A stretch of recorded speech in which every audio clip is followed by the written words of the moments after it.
You are listening to Unstoppable Actors, the essential podcast for ambitious, unknown actors with me, Louise, the artistic director of Standby Method Acting Studio. And for the last 13 years, I've been taking unknown actors with blank CVs all the way to Netflix dramas, Amazon Prime films, TV soaps and stage plays around the world. And every week I'll be talking with you and sharing how you can become a paid working unstoppable actor, because you 1000% can. An acting career is doable. Are you ready to dive into the episode? There's a moment in every actor's training where something completely shifts. And it is not in a classroom, it's not in a scene study, it's not even when a director gives you a note that finally clicks. For me, that moment happened in the woods. I am so excited to talk to you about my experience. It just completely changed my acting for the better.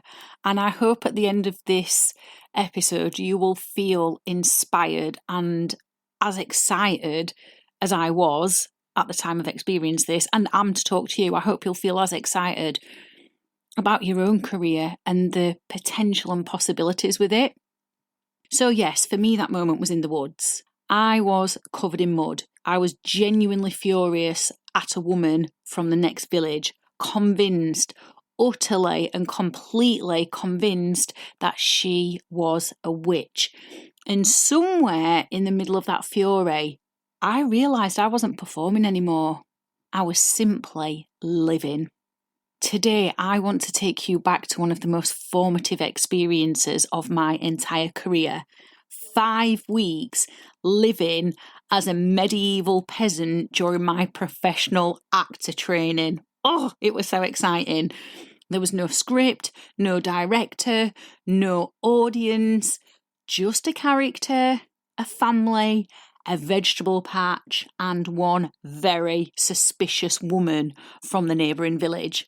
And as I share this experience with you, I want to show you exactly what it taught me about acting, because everything I learned in those 5 weeks is still shaping how I train actors today, including the War Project, which I'll tell you about at the end, and also the way I approach scenes on set and stage.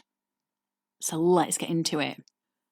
So when our tutors told us what the exercise was going to be, I don't think any of us fully understood what we were agreeing to. We were excited and we had a rough idea, but I don't think we really knew what was going to happen and what it entailed. So we were given the era, medieval England. We were given a family unit. And that was more or less it. There was no script to follow, no scenes to learn, no director who was going to shout cut when things went wrong, or right for that matter. Just a brief, a period in history to research, and 5 weeks stretching out ahead of us with no idea what was going to happen. The research came first, as it always does, and we dove head first into medieval life. We researched what people ate, how they worked, what they believed, how they spoke, what they feared, because before you can ever live as someone, you have to understand the world that they inhabited, and not just the facts of it. We need to know the texture of it, the daily reality of it. And after the research, we built our family identity. So there was me, another actress, and another actor. And we decided the actor would be our father because he was older than us, and me and the other actress would be sisters, twin sisters actually. And so we chose our surname, Meadows, and that wasn't an arbitrary choice, because in medieval England what we'd learn is that surnames often reflected your trade or your land. And so ours was no different. We were farmers, we were the Meadows family, and we were tied to the land, shaped by it, defined by it. And getting that surname was very, very exciting. So then we arrived in the woods. And I mean that literally. We were in the woods. We found the space where our house would be. We built our house.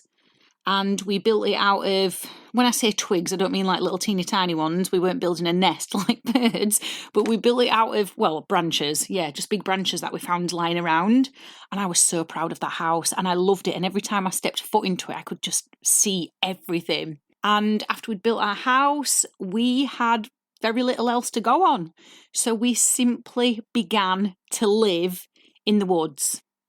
Oh, and we had a vegetable patch, which I absolutely loved as well. We created that. So I want to describe what a day actually looked like because I think it is so easy to romanticise this kind of exercise from the outside. So there was a tavern in the village and we got to know other families and we built up genuine, real relationships. We built up genuine, real history and real dynamics between the characters and all the other families. And of course, there was gossip, there were alliances, there were tensions. And just to remind you again, none of this was scripted. All of it was earned slowly over the days. And it's what we created as a village by working with each other in the moment. And I've mentioned it, but there was the vegetable patch. Oh, I loved it so much. I was so proud of this vegetable patch. And this was our family's vegetable patch. And every morning we tended to it, me and my sister. The same rows, the same routine, hands in the soil, checking what had grown, pulling what needed pulling, just nurturing it and looking after it because that was our livelihood. And I want to talk about that vegetable patch for a second. I think you can hear how passionate and excited I am about it and proud. But I do think that this vegetable patch is one of the most important acting lessons I've ever experienced or received. And nobody taught me this lesson, I just lived it. So when you're tending a vegetable patch as a medieval farmer, you are not doing it for an audience. You're doing it because your family needs to eat. That purpose, and that is the purpose, that quiet, unglamorous daily purpose is what made everything else feel real. And then the dramatic moments hit harder because of the mundane ones. And the stakes were higher because the ordinary days had weight. And that is something you cannot manufacture in a 2-hour acting class. You have to live it. You have to experience it to get the lesson. And then there was no self-judgment either. And this is the thing that I didn't expect. Because when there's no audience, no director, no one watching and evaluating, the internal critic that we all have as actors, that mental tension that I talk about, that actors monitor, it goes quiet. So I wasn't in the woods wondering if I'd said a line right. I wasn't monitoring my performance. I wasn't wondering if the emotions were hitting perfectly. I was literally just doing what my character needed to do that day. And that freedom was unlike anything I have ever felt before. And it was so valuable. Now, let's get on to the witch. We were doing what we do each day, tending to our vegetable patch, earning our living as a family. And one day, a woman appeared in our village. And she was from the other settlement or the other village. So what had happened is our year was split into two. So we were in one village and we had a name for it, but I can't remember what it is now, or was even. And then there was another village that never really bothered us and I can't remember what their name was.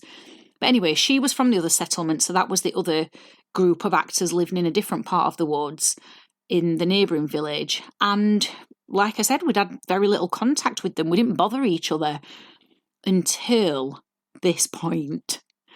And something about this woman felt wrong, really wrong. So me and my sister, in character, completely in character, became convinced that she was a witch. And I'm not entirely sure how it started. I can't quite remember. It might have been something that she said or maybe a look. But anyway, the way that she carried herself through our village was as if she had every right to be there, and she didn't. And so we launched a witch hunt. Now, I want to be really clear that this is the 21st century and nobody was actually harmed in the making of this, in the making of our medieval life. But in that moment, it felt completely real. We had a purpose. We had stakes, no pun intended. We had an enemy who was making it as difficult as possible for us. And she was brilliant. The actress who played this character was brilliant. She deflected, she pushed back, she made us work for every inch of it. And it was like she wasn't expecting people to suspect her of witchcraft.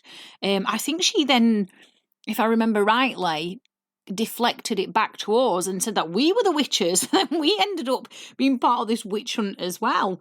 And this was all just created spontaneously in the moment. And I remember thinking, this is it. This is what acting's actually supposed to feel like. We're not performing outrage. We're not indicating suspicion. We're not demonstrating anything. We're not doing anything for anyone. We're not even doing it for applause. We're just feeling it. We're living through it because the situation demanded it. And my character had every reason to feel all of the feelings that she did and to have the purpose that she did. And that's the moment that method acting, for me, stopped being a technique. Now, I want to make it clear, when I did my professional actor training, I didn't train specifically in method acting. It was much later that I did. But what I can now piece together is that I was working in a way that was always pointing me in the direction of method acting. And so when I say method acting stopped being a technique, I'm saying that on reflection, because it's very easy to understand something intellectually, but I actually became something that I understood in my body. I embodied this character. I embodied her life, her purpose, her mission, her values, her beliefs, her feelings, her thought processes. And by the end of that 5 weeks, I was a completely different actor. And I do love reflecting on this project because it was such a fun project and one that I learned so much from. And I've thought a lot about why I was a different actor at the end of that 5 weeks. And the first thing that I learned was how to sustain a character, not for a 3-minute scene and not for an afternoon workshop or a 2-minute audition, but for 5 whole weeks through the boring days, through the mundane days where we're simply tending to our vegetable patch, and then through the extraordinary ones where we're on a witch hunt and everything in between that, and through moments where it seems like nothing was happening and then moments where everything was happening. That kind of sustained inhabitation builds something in you that short exercises and short scenes simply cannot replicate. And then the second thing that I learned, and this is really important, and it's what I am always drilling into my acting students, is to be the actor that can stand on your own 2 feet. Do not be a puppet actor. You don't want to be an actor that does what somebody else says. And so the second thing I learned, and I think a lot of it is, the way I train actors now has come from this, is to have creative independence. So there was no director shaping my performance. There was no script given circumstances and telling me what to feel. I had to make every single choice myself, and I had to live with those choices and then develop them and let them grow. And for me, that's a muscle that most actors never fully develop because they're always waiting for that external direction, which is why I'm so big on saying don't be a puppet actor. And after those 5 weeks of living in the woods and being this medieval peasant, I stopped waiting for people to tell me how to play a character, and I went in with bold choices. Even if the choices didn't work, I still went in and offered choices and would learn from it all. And then the third thing that I learned from this particular project is how to work moment to moment. And we talk about this a lot in acting. We've got to be in the moment and work moment to moment. And that can be quite challenging with a script because we're always aware of what's going to happen next. We're aware that we've got lines to remember. But when you're in an improvised world with other actors who are also bringing something unique and unexpected every single day, you simply cannot plan your reactions. You can only respond to what's actually happening right in front of you. And that is such a valuable lesson because it sharpens your listening, your presence, your instincts, faster than literally anything else I know. And then the fourth thing that I learned, and this is maybe the most important, it was about the small moments. I learned a hell of a lot about the small moments. I learned to be comfortable when nothing big was happening. I learned to not manufacture drama just because I felt I should be doing something interesting, which is a big issue for many actors. We feel like if we're not doing very much, we're not giving an interesting performance, and then we do more and it becomes forced and it becomes fake. But as a medieval farmer tending to her vegetables, I realised that that didn't need to be exciting. She just needed to tend to her vegetables. That was her purpose.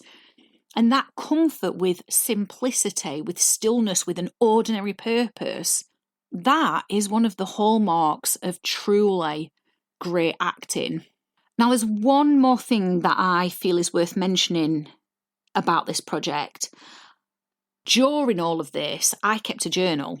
Nobody asked me to, I just started doing it instinctively. And in this journal, I stuck in photographs of my family, of the tavern, of the village. I wrote a backstory for this character. I documented my research. I even made my own costume to fit the period. Well, all of us did. But I really enjoyed that creative side as well. And when I was creating my costume, I captured all of that in the journal as well. I literally captured every detail of this character that you possibly could. I wrote down songs that she would enjoy, just literally everything, the experience of those 5 weeks in one place. And many, many, many years later, that journal became the foundation for something that I now give to every student who trains with me on my immersive modules. But I will come back to that in a moment. Let's go back into what was happening in the village, because I can't tell this story without telling you how it ended. So at the close of the 5 weeks, both villages came together for a medieval fete, I'm not quite sure how I say it. So we did things like archery, jousting, there was music, food. These two communities, these two villages that had been living separately and sometimes suspiciously, as my witch hunt would suggest, we finally shared the same space in full character, celebrating together. And it was so exciting. I look back on that and remember it with really fond memories. And it was very, very spectacular, but that's not what made it so exciting for me. It's because by that point, we weren't actors putting on a medieval fair. We were actually people from those villages who'd got 5 weeks of shared history, and we were gathering together for something joyful and something that was so relevant to what our villagers would experience and the people within them. And I remember standing there as we're doing the archery, and by the way, I wasn't very good at archery, and I'm still not. But I was standing there thinking, wow, this is incredible. I don't want this to end. And that feeling, more than anything else, told me that the exercise had worked completely and that I had grown as an actor. And I literally take all those lessons from all those years ago now into my acting and how I coach actors as well. And I've been teaching method acting for absolutely years now. I think it's coming up to 16 years this year. And I can literally trace almost everything I believe about actor training back to those 5 weeks in the woods. Things like the importance of research that goes beyond the intellectual facts and actually into the emotional reality of a character's life. The power of sustained immersion over short, disconnected exercises, and the necessity of creative independence. You know, helping actors become creatives who can make bold, interesting, committed choices without being told what to do. And also the value of the small, mundane moments as a really strong foundation for everything dramatic that follows. And then obviously the journal, that instinct that I had to document everything, to keep a living record of the character I was building, that became the actor's journal that every single student who successfully auditions for my 10-week method acting modules receives as part of their training. I've turned it into a 34-page method acting workbook with questions, prompts, exercises, and it is literally designed to leave no stone unturned with a character, so that by the time you walk into any room, whether it's an audition, a rehearsal room, or on set, you know your character as well as you know yourself. Now, I am going to be going much deeper into the actor's journal in the next episode, because I think it's really it's a really vital tool for all actors, and I'll be talking about how it works, what it does, and why students say it's completely changed how they approach every role they've played since they've completed one of these. So definitely keep an eye out for that next episode. But I want to round up and just share that everything I experienced in those 5 weeks in the woods, so the immersion, the freedom, the sustained character work, the improvised reality, it's exactly what I've built into the War Project at Standby. So this summer, a small group of early career actors are going to spend 10 weeks, not 5, 10 weeks, living as real World War II code breakers at Bletchley Park, which was the legendary headquarters where the most brilliant minds in Britain worked in total secrecy, having signed the Official Secrets Act, and they were there to crack the codes that helped turn the tide of the war for Britain. And Bletchley Park still exists now. You can still go and visit it, and you can see the huts where they actually worked. But in this particular module, we have no script, just like I did in the medieval project. There's no safety net. There is just a real person, a real mission, and 10 weeks to live as them and know them from the inside out. And just like my time in the woods, there will be no audience, no direct calling cut, no lines to learn, just the work, moment to moment, day by day, of truly becoming someone else. And you are in the huts where the codes are being broken, building this character from the ground up, and you are living with them long enough that the character stops being a performance and starts becoming a second skin. And it is very, very, very exciting because, of course, tensions arise, relationships build, there's all sorts that happens, and it's all created by you. Now, every student who is accepted onto this module, and I can only accept 10, we keep it small, they receive their own actor's journal for the full 10 weeks, and they'll use it the way that I use mine in the woods, as a living document of the character that they're building. And they will also receive complimentary access to my Business of Acting bootcamp, which is normally £600 on its own, because I am so passionate about the actors who train with me, leaving not just as a transformed actor who is creating their best performances ever, but I want them actually equipped to get themselves into rooms, into more auditions, onto sets, and actually out into the industry working. And as I've said to you, I only take 10 people on, and because I deliberately keep it small, every student gets the kind of attention that actually changes the way you work and changes who you are as an actor. We don't have a class of 30 where you disappear into the crowd. We have 10 people, 10 weeks, one incredible experience. Now, I need you to know that the War Project only runs once every 4 years. So it doesn't run every year, it is every 4 years. It means that this summer's intake is a genuinely rare window. So definitely take this opportunity while it's available. We've got auditions on Saturday the 18th of July, and then the module itself begins on Wednesday the 22nd of July. If you want to audition, I've left the link in the show notes. So underneath where you've hit play, there's a link directly there. The application takes about 10 minutes, and there's just a few questions about you, your acting goals. And then the audition itself is 15 minutes, it's online, and I promise you it is far less scary than hunting a witch through a woodland. I'll end the episode with this.